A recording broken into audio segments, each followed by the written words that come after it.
네, 요즘 들어서 같은 현안을 놓고 일부 증권사와 낙관론자들이 각기 다른 입장상의 방향으로 해석을 하면서 동학개미와 시청자분들을 더 혼란스럽게 하고 있습니다. 그래서 오늘은 동학개미와 시청자분들이 궁금해하시는 부분 중심으로 풀어보는 시간 마련했는데요. 한국경제신문의 한상춘 논설위원 나오셨습니다. 안녕하십니까? 네, 안녕하십니까?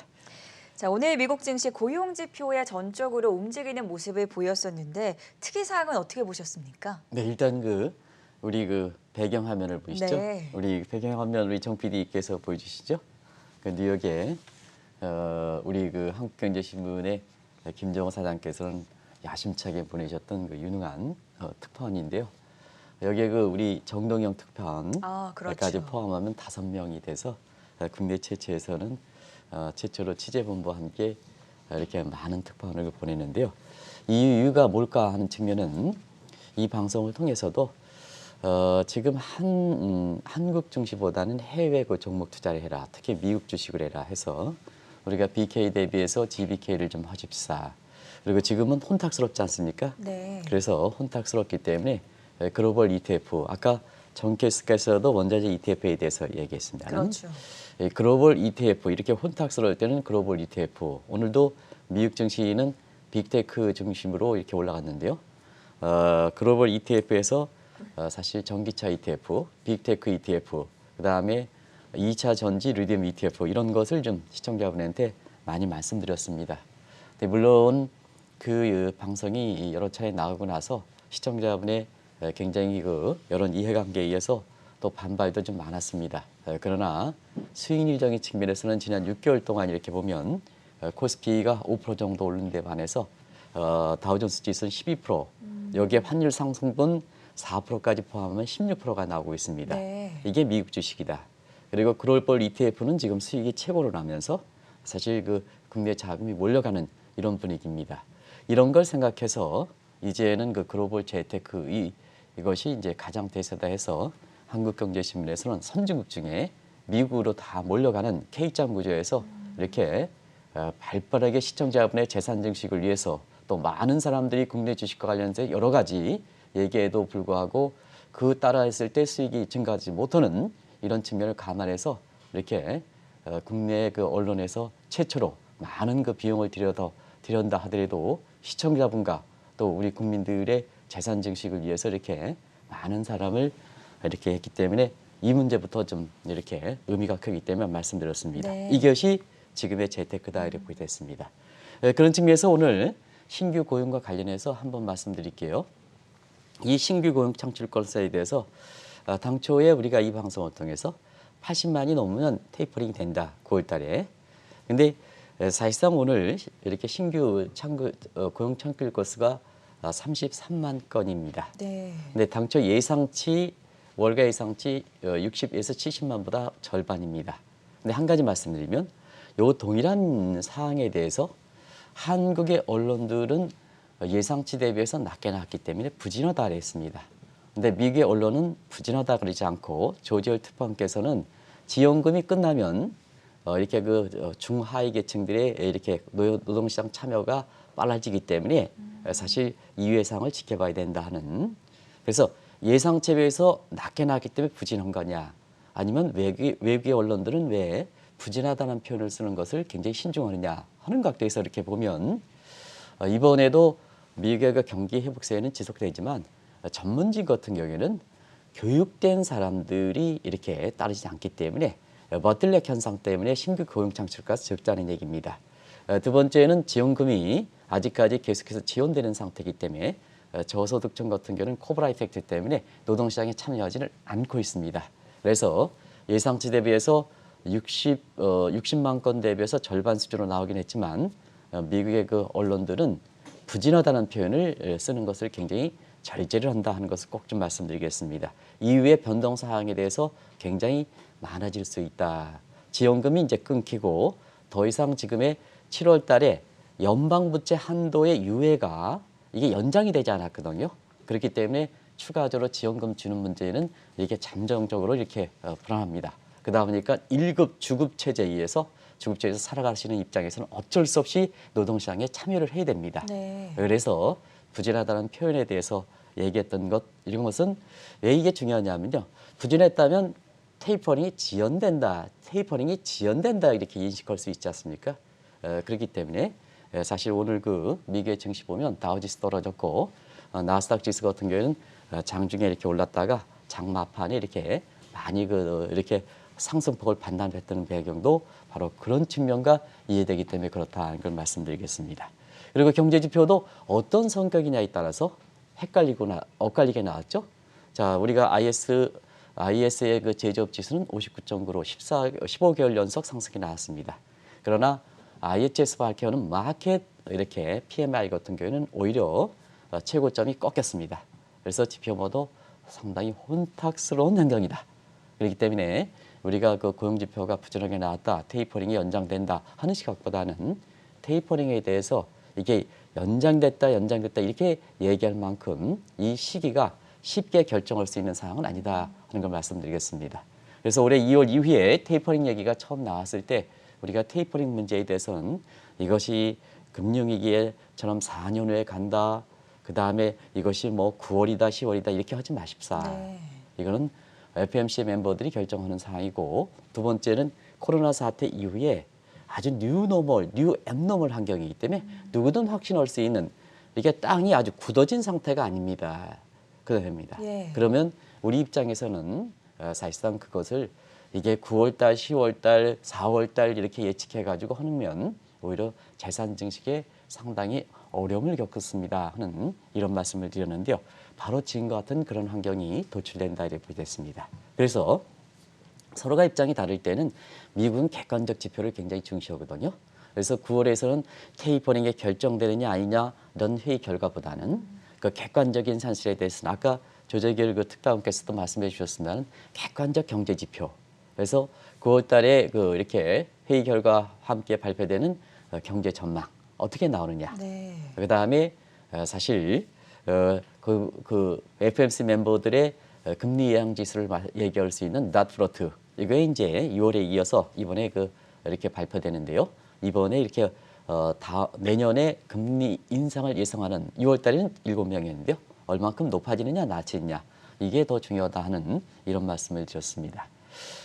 사실상 지금 월가의 분위기는 오늘도 미국 증시에서 어제와 마찬가지로 3대 지수별로 혼재세를 보이고 있죠. 그렇죠. 그래서 9월 첫째 날입니다. 미국 입장에서는. 그래서 전체적으로 보면 뭔지 모르지만 불안한 감이 지금 이렇게 누적돼 있다. 이것이 사실 시청자 입장에서는 뉴욕의 그 현지 모습의 아주 정확한 표현이 아닌가. 네. 뭔지 모르지만 경제 지표도 엇갈리고 테이퍼링에 대해서 어떻게 FMC 멤버들도 서로 엇갈리고 그래서 바이든 대통령도 그렇고 그다음에 미국 같은 경우에는 부채 연도 유예 조치 더 이상 연장되지 않고 그다음에 조만간 이렇게 주택에 대해서 이렇게 대출에 지원했던 부분도 이제 끊겨지고 그다음에 지원금도 끊겨지고 하는 이런 입장이기 때문에 사실 뭔지 모르는 이런 불안감이 지금 누적돼 있다. 이런 것이 지금 월가의 분위기다는 걸 말씀드리겠습니다. 자, 지금부터는 동학개미 입장에서 궁금해하는 부분들을 하나씩 짚어보도록 하겠습니다. 가장 먼저 궁금한 것은 탈레반이 아프가니스탄을 점령한 이후에 불거지고 있는 지정학적 위험일 텐데 생각보다 이 위험이 일시적일 것이라는 평가가 많은 것 같습니다. 네, 우리 전 앵커가 워낙 영리하시기 때문에 우리가 이제 시청자분의 궁금증을 풀어드리기 위해서 네. 사실 어제 시청자분이랑 같이 이렇게 강남에 있으신 분이랑 같이 얘기할 때 지금 뭐든지 확신을 하는 그래서 확신하면 이렇게 뒤쪽에 느낌표가 탁 가죠. 그렇죠. 그러면 이제 제가 이렇게 전 앵커에서 이렇게 내가 철학 선생이고 우리가 전 앵커가 내 강의를 듣는 분이다. 예. 이렇게 했을 때 지금 이렇게 딱 지금 시점에서 느낌표에 탁 해서 시험지에 이렇게 문제를 출제했다면 거기에 대해서 어떤 표시를 답으로 하시겠습니까? 글쎄요. 글쎄요가 바로 퀘스천입니다. 아, 네. 물음표요. 그래서 지금은 뭐든지 확신하고 예측하면 누구나 믿을 수 없다. 네. 아마 우리나라의 정치권이라든가 미국의 파월이라든가 페드라든가 또 많은 경제 전문가를 포함해서 이렇게 얘기하면 확실한 게 뭐 하나 없다 해서 확신 이런 생각에 확신을 가질수록 이렇게 느낌표를 하면 거기에 캐션이 그리는 것이 정답이다. 예. A 플러스 정답이다. 이게 지금의 모습이기 때문에 시청자분이 궁금한 사항이 많은 것이 아닌가 하는 이런 생각이 듭니다. 나중에 저는 교수할 때 이렇게 퀘스천을 같은 시험 문제는 출제하지 마시기 바랍니다. 네. 했습니다. 일단은 가장 큰 문제가 지정학적 위험이었었죠. 이 지정학적 위험에 대해서 국내 증권사 그리고 여기에서 나오신 분도 이것은 증시 영향이 제한적이다, 일시적 현상이다 이렇게 얘기했습니다.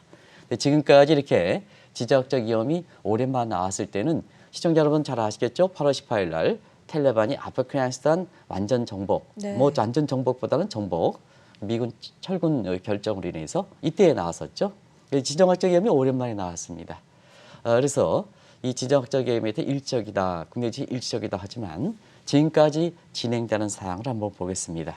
그 후로부터 한 20일 정도 지났죠. 20일이 채 못 되긴 했지만 20일 정도 지났죠.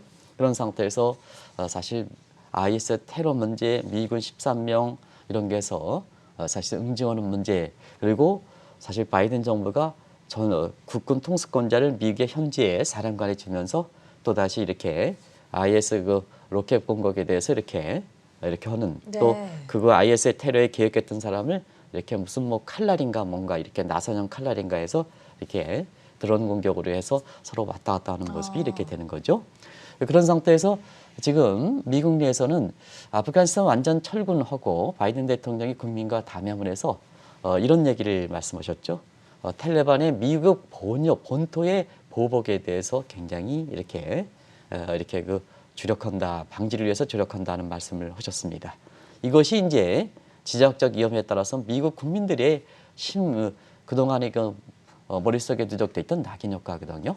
제2 월드 트레이드 센터, 물론 이제 월드 트레이드 센터를 하지 않겠습니다는 이게 나리번 사건 아니겠습니까? 네. 그래서 이런 점이 감안하셔서 바이든 대통령이 텔레반의 미국의 본토에 대한 테러 보복 문제에 대해서 말씀하신 것이 아닌가 생각합니다.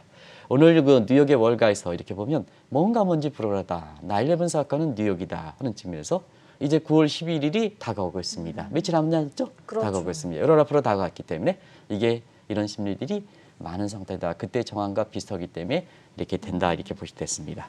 그리고 또 한 가지 바이든 대통령이 이렇게 담화를 통해서 말씀하실 때, 자, 과거에 미국의 철군을 결정할 때는 국외에 도움되지 않으면 사실 미국이 개입하지 않습니다.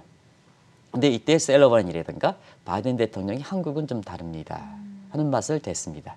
근데 이번에 바이든 대통령이 또다시 말씀을 하셨거든요. 네. 자, 미국의 국익에 반하는 건 중국에 이렇게 마찰과의 집중하기 때문에 이 문제에 대해서는 다른 나라의 개입은 원칙적으로 하지 않습니다 하는 입장을 다시 한번 반복했거든요. 그런 과정에서 보면 한반도도 남한과 북한이 대치하는 상태에서 보면 최근에 현 정부의 북한과 관련된 어록에 대해서 재조명하는 시각이 이렇게 나오고 있습니다는 사실 상세한 내용은 제가 민감한 사항이기 때문에 좀 빼겠습니다.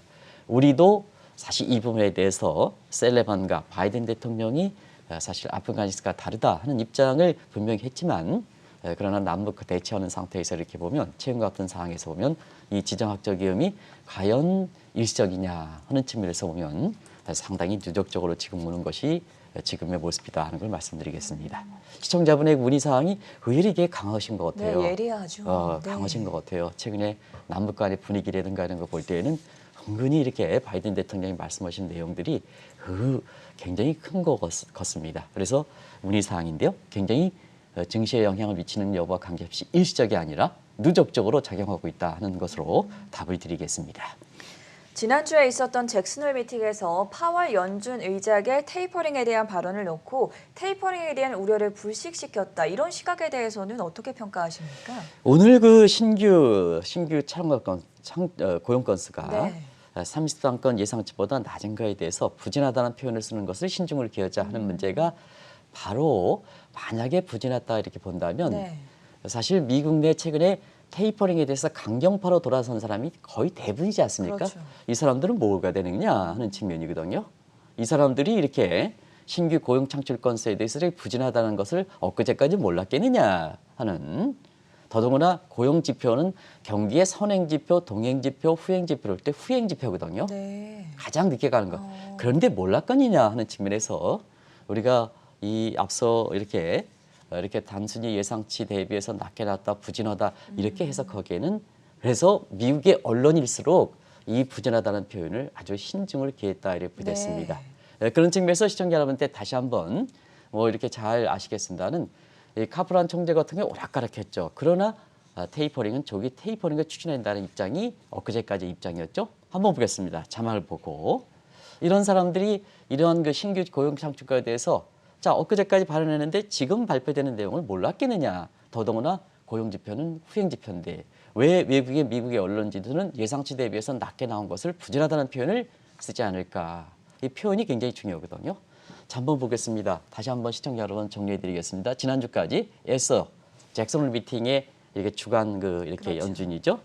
캔자스시티. 브라드 버스틱 하커 메스터 연준의 지역 연준 사람들은 전부 테이퍼링에 대해서 전향적 입장을 취한 사람들입니다. 네. 그리고 캐나다 컨덤 케어 이렇게 해서 부의장들은 전부 이렇게 매파로 돌아선 상황이고요. 그다음에 전형적으로 비둘기파였던 윌러조차의 연준 이사도 전부 이렇게 매파로 돌아선 사람이거든요. 이런 사람이 지난주까지 이렇게 나온 겁니다. 그런데 오늘 신규 출력 창고 소스가 예상치에서 낮게 나온 것 부분에 대해서는 사실 그 성격이 경기 회복세의 전문직은 보틀렉, 그 다음에 하이직은 커버라 이펙트 때문에 신규 고용 창출과 사원과 마찬가지로 안 좋게 나온 거지. 사실 이것이 부진하다. 경기 회복 속의 그런 보틀렉과 미스매치로 보셔야 된다는 얘기입니다. 그리고 내년에 어떠냐 하면 이 중에 에스더 블러드 같은 이런 분은 내년 금리 결정권 FOMC 멤버의 지금 11명입니다는 원래 12명 속에 내년에 이게 지역 연주로서 내년에 금리 결정권을 갖고 있는 이런 사람이 매파로 돌아섰다는 얘기거든요. 그런 관점에서 보면 지금은 테이퍼링 추진 문제에 대해서 브레이너 이사라든가 그다음에 제롬 파월 입장을 제역으로는 대부분 다 매파로 돌아선 상황이다 이렇게 보겠습니다. 이런 과정에서 사실 오늘 고용지표 문제, 해석 문제, 그다음에 경제지표가 자 ISM 제조업 저스트 같은 경우에는 사실 그게 좋게 나오고 IHS 같은 마켓 PMI 같은 건 정점을 찍어서 내려오고 이런 측면의 경제지표가 홀락하다 보니까 테이퍼링 문제에서 9월 회의에서는 상당 부분 추진하기가 좀 굉장히 좀 판단하기 어렵지 않느냐. 이게 바로 미국의 그 통화정책 관련해서 혼탁한 상황이다. 지금 상태에서는 시장이 워낙 테이퍼링 관련해서 혼탁하기 때문에 사실 그 캐스팅 보트를 쥐고 있는 파월이든가 페드가 이것을 조정해야 그것이 시장 친화적이지 않습니까? 그런 측면에서 페드 리스크다 이렇게 말씀드린 것은 지금 쉽게 판단할 수 있는 소지가 안 되기 때문에 그렇다. 이 또한 시청자분의 문의사항이 이렇게 된 게 아닌가 생각합니다. 그래서 테이퍼링 문제에서 이렇게 정리해드리겠습니다. 시청자 문의사항. 올해 2월 달에 나온 것처럼 과거에 무슨 뭐 시중은행의 어떤 사람이 그것도 공신력 있는 이렇게 입장에서 얘기한 게 아니라 일부 진행자가 금융 천재다 했던 그런 사람이 4년 만에 추진됩니다. 그래서 4년 만에 추진합니다. 이런 얘기를 한 시각이 있는 이런 시각인데요. 그렇지 마시고 경제 여건은 금융위기가 지금 다르지 않느냐. 위기의 성격이 그때는 시스템 위기고 지금은 코로나 위기지 않느냐. 바이러스 위기지 않냐. 어떻게 똑같을 수가 있느냐. 그런 입장으로 해서 우리가 테이퍼링 문제에 대해서는 경제가 좋아지면 닥치는 겁니다. 이렇게 해서 선제적으로 대비하면 됩니다. 그 시기가 뭐 중요합니까? 결정권은 FOMC 멤버들이 있는데 그 결정하는 사람도 지금 혼탁스러운데 그런 각도로 대비하시면 되지 않느냐 하는 생각이 듭니다.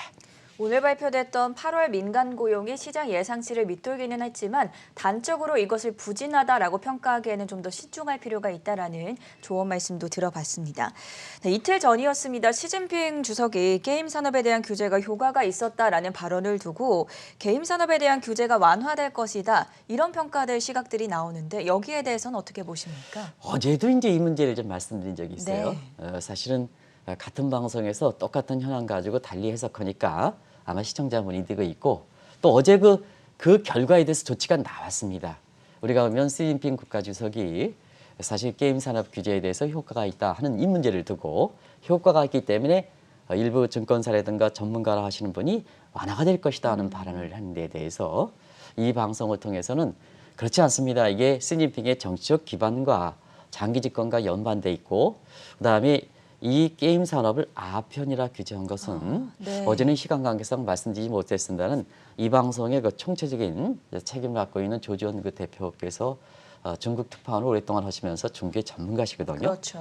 그분의 말씀으로 보면 중국은 그렇지 않습니다. 이 아편이라 규제하는 것은 최대 적입니다. 네. 그래서 뭐 효과 여부와 관계없이 이건 세게 정책 목적을 달성할 때까지는 굉장히 이렇게 밀고 나갈 겁니다 하는데요. 어제 이렇게 그런 쪽으로 방송하다 보니까 방송이 끝나고 나서 조지원 대표과랑 같이 얘기할 때 아이고 잘 말씀하셨습니다 이렇게 했는데요. 네. 바로 어제 규제가 나왔습니다. 어제 강력한 규제가 나왔죠. 홍색 규제라 해서. 이제 주중 내에서 학생들이 뭐냐 게임을 하지 말라 이런 쪽으로 아주 강하게 나왔습니다. 어제 이렇게 해서 나왔기 때문에 시청자들의 문의사항이 중국의 규제 조치에 강한 규제로 나온 것으로 이렇게 문의사항에 대해서 답이 되지 않겠느냐 하는 이런 생각이 듭니다. 그래서 우리가 게임 산업에 대해서 규제한 것은 사실 지금의 시진핑의 정책 야망과 결부되어 있기 때문에 반 시진핑 세력을 이렇게 거세게 하기 위해서 네. 이걸 이제 이렇게 숙청하기 위해서 탈루에 해당되는 가상화폐 규제, 그다음에 사교육 금지 규제, 빅테크 규제 네. 이런 쪽으로 계속된 거 아니겠습니까? 게임 산업 규제 이런 측면인데요. 이것이 효과가 있었다는 것은 이게 효과가 있었기 때문에 규제를 푼다 하는 것보다는 효과가 있었기 때문에 많은 저항 선행에 봐라 효과가 있다 세게 밀어붙이는 쪽으로 간다 이렇게 됐습니다. 네. 그런 과정에서 지금 중국 내 특파원을 통해서 이렇게 시청자 여러분한테 그 문의 사항에 답을 하기 위해서 개인적으로 갖고 있는 칭다오 대학의 이렇게 학장이라든가 하는 걸 통해서 이렇게 보면 10월 전회가 있거든요. 10월 전에 게임 산업을 비롯해서 빅테크 그다음에 여러 가지 그 가상화폐라든가 사교육 문제에 대해서 더 강력한 효과가 있으니까 시진핑이 밀고 갈 수 있는 정책이 나오는 거거든요. 그 근거가 되는 거거든요. 더 강력한 규제가 나오지 않겠느냐 하는 그것이 중국 경제가 지금 부진하고 중국 경제가 부진한 그런 배경이 되고 있다 이렇게 보시면 되겠습니다. 얼마 전에 또 파이낸셜 타임스 보도를 보니까 중국의 일련의 최근 규제들을 두고 내니 스테이트 보모 국가로 전락하고 있다 이렇게 평가를 하더라고요. 그만큼 세세하게 모든 것에 규제를 하고 있는 걸 보여주는 대목이 아니었나 싶습니다. 일부에서는 빅테크 기업들에 대한 규제를 완화할 것이다 이런 시각도 역시 대두가 되는데 여기에 대해서도 어떻게 생각하십니까? 네, 지금 이제 전에 그 말씀대로 파이낸셜 타임스뿐만 아니라 조지 소레스라든가 네. 이런 측면에서 그동안 중국을 옹호했던 언론이라든가 그다음에 굉장히 그 중국의 잠재성을 인정했던 네. 이런 그 사람을 중심으로 해서 중국이 변했다는 쪽에 여러 가지 표현들이 나오는 것이 아닌가 그렇죠. 이렇게 보고 있는데요. 결과적으로 그런 것이 왜 이렇게 우려가 나올까? 높게 보다가 자꾸 낮게 보는 이유에 있어서는 경제 문제를 가지고 얘기하는 것이 아닌가 생각합니다. 중국의 경제 지표 상당히 좀 부진하죠. 한번 보겠습니다. 산업 생산, 소매 판매, 고정자산 투자 동반하락되는 것은 이미 전해드렸고요. 어제 발표됐던 8월 PMI 49.2죠. 이건 이제 요거 이렇게 그 50을 비틀릴 때는 경기 둔화가 얘기하는 거죠. 그래서 3분기에 요거보다 좀 높게 나올 거로 이렇게 본다는 3.5% 이렇게 된다면 1분기에 18.3% 전년 동기입니다. 그다음 2분기에 7.9%, 3분기에는 3.5% 이것보다 높게 나올 거로 이렇게 봅니다는 이런 예상치로 나오면 자 18.3% 대비해서 7.9이 절반, 그다음에 7.9 대비해서 3.5% 이렇게 나온다면 절반 이렇게 되는 게 중국이거든요. 그런 각도에서 일부 사람들은 그런 얘기합니다. 자 지금 경기가 둔화되기 때문에 빅테크 기업에 대한 규제 이게 좀 상당히 산업 생산이라든가 PMI라든가 이걸 둔화시키는 데 원인이었다. 완화시킬 것이다. 자, 빅테크에 대한 규제가 언제 나왔습니까? 올해 3월 양해대 이후에 나왔지 않습니까? 중개 정책입니다. 그런데 경제가 둔화될 걸 몰랐습니까? 그런데 경기가 둔화됐다고 해서 빅테크 규제에 대한 완화 이런 쪽으로 이제 해설하는 시각이 있었는데요. 그걸 진단하는 시각이 있었는데요. 그렇지는 않고 사실 빅테크 기업들이 오히려 기부금 행렬이 정말 거세지는 것 같습니다. 네. 우리가 6대 빅테크 기부 행렬에 대해서는 말씀을 드렸습니다는 그렇죠. 그것이 빅테크 다른 2차, 3차 밴더까지 좀 확산되는 모습이다 이렇게 됐습니다. 그런 과정에서 어제 중국의 경기 부양 얘기가 나왔습니다. 경기 부양은 규제 완화보다는 반드시 말이에요. 계획 경제에서는 규제 완화, 규제를 조였다가 푸는 경우가 그렇게 자본주의만큼 그렇게 쉽지는 않습니다. 그게 계획 경제입니다. 시장 경제가 아니라 계획 경제입니다. 그래서 사실상 K자형 구조 반 시진핑 세력 기득권을 이렇게 한다면 자, 그거에 시진핑에 옹호하는 세력 중심으로 경기를 부양하지 않겠느냐. 네. 그 주도권을 갖고 있는 것이 인민은행이죠. 그래서 인민은행의 경기 부양성이 어제 나오는데요. 일반적 그다음에 보편적인 돈을 확 푸는 게 아니라 시진핑에 맞는 옹호 세력이 될 수 있는 국영기업 반발 세력이 적겠죠. 그다음에 중소기업 K자 구조 양극화를 해소하는 데 도움되겠죠. 그래서 시진핑에 옹호하는 세력 중심으로 해서 유동성을 공급한다. 이게 선별 질적 통화 정책입니다. 그래서 오늘도 라가르드 총재께서도 자, 이제 더 이상 테이퍼링은 연장할 수가 없다. 유동성이 공급한 상태에서 미국도 지금 집값이 엄청 올라가는 통계가 나왔지 않습니까? 여기 마찬가지로 이제 금융 완화가 지속될 수는 없다 하는 상태에서 라가르드 총재도 ECB 총재도 뭐냐 이제는 선별 그다음에 선별 그다음에 이렇게 그 질적인 네. 그래서 지금 상태에서는 K자형 구조에서 문제가 되는 중하위 계층만 자금을 지원해주겠다. 나머지 분야는 좀 테이퍼링 가져가야 되는 게 아니냐 하는 문제거든요. 요가 맥을 같이 한다 이렇게 보겠습니다. 아마 페드도 사실 그 테이퍼링을 테이퍼링을 강구하고 금융 완화를 또 지속한다면 금융 완화는 선별 질적인 특정 부분의 취약 부분으로 이렇게 가는 쪽으로 통화 정책의 모색이 변화가 되지 않겠냐 이런 예상들이 나올 수가 있다 이렇게 보겠습니다. 이 부분도 상당히 궁금해하실 것 같은데요. 이틀 전에 외국인이 삼성전자를 중심으로 1조 원 이상 매수한 것을 계기로 외국인의 매수세가 본격적으로 들어올 것이다. 이런 시각도 나오고 있습니다. 여기에 대해서는 어떻게 바라보십니까? 그렇게 돼야 되는데요. 네. 어제도 이렇게 이틀 전에 1조 1천억 정도 매수했죠. 이건 문제되고 본격적으로 외국인 자금이 올라간다. 예. 이런 쪽으로 4분기에는 경제가 주가가 많이 올라갈 겁니다는 증권사 예측이 나왔는데요. 우리가 어제 그 방송을 통해서는 기본적인 게 변화 사항이 없습니다 하는 말씀을 드렸습니다. 그리고 우리 내부적으로 변한 게 없습니다. TSMC의 반도체 이렇게 인상이라든가 이건 우리 내부적 문제가 아닙니다.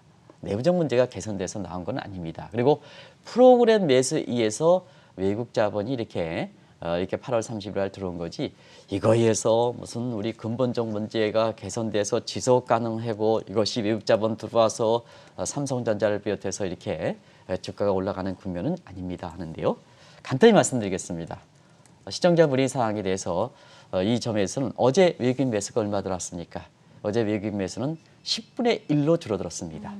매수가 진행된 것은 다행입니다는 코스피 한번 보겠습니다. 코스피가 775억 원. 이게 어디죠? 775억 원이죠.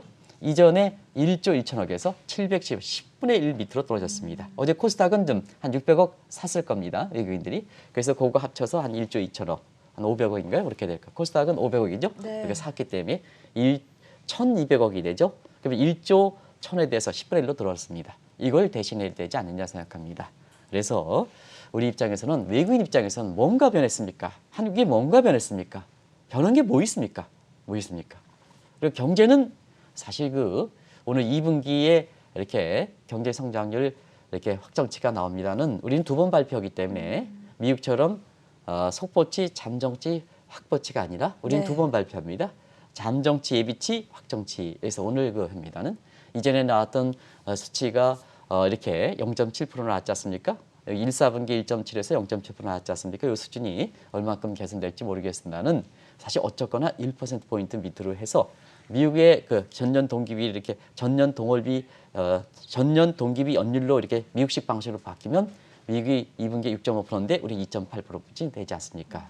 그리고 우리 성장률은 낮추고 있지 않습니까? 네. 그런 측면에서 우리가 이렇게 근본적 요인이 변해서 이틀 전에 1조 1천억 들어와서 삼성전자에서 근본적으로 사서 동학개미 돈을 벌 수 있으면 저도 그 동학개미 삼성전자 좀 올라가길 바랍니다. 어려울 때 그렇게 외쳤던 사람입니다. 그렇게 됐으면 좋겠습니다는 이 통화 재테크는 아주 객관적으로 하셔야 되는 겁니다. 그런 측면에서 어제 10분의 1로 외국인 자본이 들어오는 게 축소됐다. 이걸 시청자 문의 사항에 대해서 답변을 해드리겠습니다. 네. 원달러 환율이 1,150원대로 내려옴에 따라서 증권사를 중심으로 또다시 피크아웃이 거론이 되고 있는데 여기에 대해서는 어떻게 생각하시는지도 짚어주시죠. 네, 환율은 제가 가장 오랫동안 하는데 아직도 네. 모르는 겁니다. 아직도 모르는 게 왜냐? 우리가 원달러 아니면 우리가 결정할 수 있는 변수가 국내 요인보다도 해외은이 미국 요인이 더 크지 않습니까? 네. 그래서 굉장히 신중을 기해야 되는 겁니다. 저는 30년 동안 오랫동안 종사했다는 것이 이게 자랑이 아니라 오랫동안 이렇게 왔는데 아직도 모르겠습니다. 근데 이런 얘기들이 있었죠. 피크하론. 네. 그래서 올해 그 4월 초에 시청자 여러분 기억나시죠? 이때 외국 자본이 뭐 본격적으로 들어온다 이렇게 했던 때입니다. 이때 왜 들어오냐 했을 때는 당시에도 뭐 우리 경제의 펀더멘탈 측면에서 개선된 게 없지 않습니까? 그래서 외국 자본이 들어오다 보니까 1,120원이 피크하론이다 하는 그래서 이 피크하론을 바탕으로 해서 외국 자본이 한 차를 겨냥해서 집중적으로 들어오면 5월 이후에 7월까지 3,500 이상 이렇게 한 기관도 어제도 또 낙관적으로 이렇게 전망했더라고요. 그런 기관도 증권사도 나왔습니다. 근데 여지없이 이것이 이제 실패를 했었죠. 왜냐 환율이 그 위로 아주 치고 올라갔었죠. 그런 상태에서 또 한 번 피크한 나온 게 시청자는 잉크도 마르지 않았습니다. 이재용 부회장의 가석방 바로 직전에 외국 자본이 매수했습니다. 이때 이제 환율의 피크한이 나왔죠. 이때 피크한은 1,150원 피크한입니다. 피크하십니다. 정적루입니다. 그런데 그리고 그때 이걸 바탕으로 해서 8월 20일에 재테크헌에는 아는 종목은 빚내서 투자해라. 그 뭐 방송마다 돌아다니면서 이렇게 얘기하시는 분이 있습니다. 나름대로 그렇게 근거가 있겠습니다는 아는 종목이 있으면은 빚내서 투자하라. 지금 뭐 정책 당국 입장에서는 왜 이렇게 가계부채 한다는데 이런 사람들을 왜 이렇게 좀 하지 않습니까? 그래서 아는 종목 리스크 상품인데 뭐든지 아는 상품이 있습니까? 아는 상품은 확실한 상품 종목이 있으면 그런 뭐 시장에 상장할 필요가 없죠. 그래서 이런 쪽에 얘기해서 사실 그 호도를 시켰던 내용인데요. 또다시 이틀 전에 외국 매수 보니까 이때는 피크한론이 1,160원입니다. 네. 피크한이라는 것은 정점이 돼서 환율이 내려가면 환차익 기대되기 때문에 외국 자본이 들어온다는 얘기죠. 그런데 사실은 이게 환율은 우리가 결정할 수 있는 능력이 사실상 적습니다. 그러다 보니까 전체적으로 이러한 때때마다 피크한율에 대비하는 것보다는 작년에 한국경제TV를 통해서 환율이 내려간다. 그러니까 달러가 약세된다. 1,280원에서 올해 1월 8에 1,082원. 근데 올해는 짓눌림 현상이 해소된다. 그리고 미국 자본이 미국이 한국보다 경제가 좋다. 이런 측면에서 올해 환율은 다시 올라간다. 이런 쪽으로 해서 기업들 입장에서는 그런 큰 추세대로 환율을 좀 이렇게 해주시면 큰 무리는 없겠다 이렇게 보시면 되겠습니다. 그리고 평균 환율 수준도 작년에 1,180원인데 올해 연체 제시하는 것과 마찬가지로 지금 수준 보면 1,130원은 갈 것 같습니다. 네. 1,130원. 평균 환율은 떨어지되 추세는 작년에 떨어졌던 거 올해 올라간다. 이런 쪽으로 대비하면 된다. 이런 시각대로 그때그때마다 외국 자본이 들어올 때 무슨 피크아시라는 이상한 용어를 사용해가지고 그때그때마다 저는 30년 동안 환율에 종사합니다는 우리가 가장 오랫동안 종사합니다는 이건 시청자분한테 정말로 또 기업인한테 정말로 자제할 것을 권해드리겠습니다. 또 이게 주장하는 사람들이 대부분 다 이렇게 이 외환이라든가 담당하는 업력, 그것도 증권사에서 소속돼 있는 사람들이 이렇게 얘기한단 말이에요. 시중은행의 외환을 오랫동안 담당하는 사람이 아니라 증권사에서 환율과 관련된 이런 예상, 이 민감한 문제인데요. 우리가 외환위기 겪었지 않습니까? 그 다음에 2008년, 2009년에 키코 사태를 겪었지 않습니까? 근데 이런 환율에 대해서 아주 이렇게 사실 신중치 못하게 발언하는 문제에 대해서는 정말로 한국경제TV 입장에서는 이걸 좀 경종을 울려야 되겠다 하는 네. 측면에서 시청자분이 오죽했으면 궁금하니까 이게 우리가 물어봤습니까? 그런 측면에서 이렇게 그때그때 일희일비하지 마십사 하는 것을 말씀드리겠습니다. 자, 마지막으로 우리 증시와 관련해서 엇갈린 시각들이 나오고 있는데 코스피 4천선 내외의 낙관론에 대해서는 어떻게 평가하십니까? 예, 4천, 4,100선 사실 많이 나왔죠. 네. 8월까지 나왔던 것 같아요. 일부 대형주 주장했던 사람들, 그 사람들 많죠. 근데 지금 이제 어제 증권사 페이퍼들이 좀 나왔습니다. 이틀 전에 외국 매수가 돼서 그런지 또 이제 어제 이렇게 나온 거 보면 뭐 이렇게 그냥 언론상에 있기 때문에 되게 말씀드리겠습니다. KB증권은 내년 상반기가 아니면 3,800 이대로 갔으면 좋겠습니다. 근데 똑같이 유한따증권이라니까 LH증권은 이렇게 하락한다, 신중한다 이렇게 얘기를 합니다. 다 나름대로 근거가 있습니다. 누구를 탓하지는 않겠습니다. 근데 왜 한국경제TV에서는 이렇게 뒷배경에서 특파원들을 보냈을까 하는 측면에서는 어떤 기간 나쁘다 그러는 게 아닙니다. 근데 다 혼탁스럽습니다. 나름대로 근거가 있습니다. 근데 시청자분한테 정말로 도움될 수 있는 게 뭐냐 하면 자막을 통해서 보겠습니다. 지난 6개월 동안에 코스피 5.4%뿐이 안 됐습니다. 다우 12.1%입니다. 네. 같은 기간에 환율 상승분은 4%입니다. 그러면 미국 투자 같은 경우는 16%입니다. 세계 자금 지금 미국으로 쏠려가고 있습니다. K장 구조이기 때문에. 그래서 그런 걸 인식을 해서 이 통해서 하반기는 미국의 혼탁하기 때문에 배당주, 글로벌 ETF, 그다음 빅테크 ETF, 2차 전지 ETF, 리튬 ETF, 전기차 ETF, 일부는 현가 확보 이런 식으로 유도했거든요. 지금 고스란히 전개되고 있지 않습니까? 이게 특정 기간에 뭐 어쩌고 이렇게 해서 시청자 문의사항이 있는데요. 항의가 있는데요. 전혀 그렇지 않습니다. 그런 과정에서 이렇게 우리가 한국경제TV 통해서 이게 대세기 때문에 해외 투자 GBK, 그다음에 혼탁한 상에선 글로벌 ETF 이런 거에서 발빠르게 전해지기 위해서 우리가 한국경제신문에서 이런 쪽의 방향을 갖고 있다 하는 것을 말씀드리겠습니다. 네, 오늘은 동학개미들의 7대 궁금증을 풀어보는 시간 가져봤고요. 지금까지 한국경제신문의 한상춘 논설위원이었습니다. 고맙습니다. 네, 고맙습니다.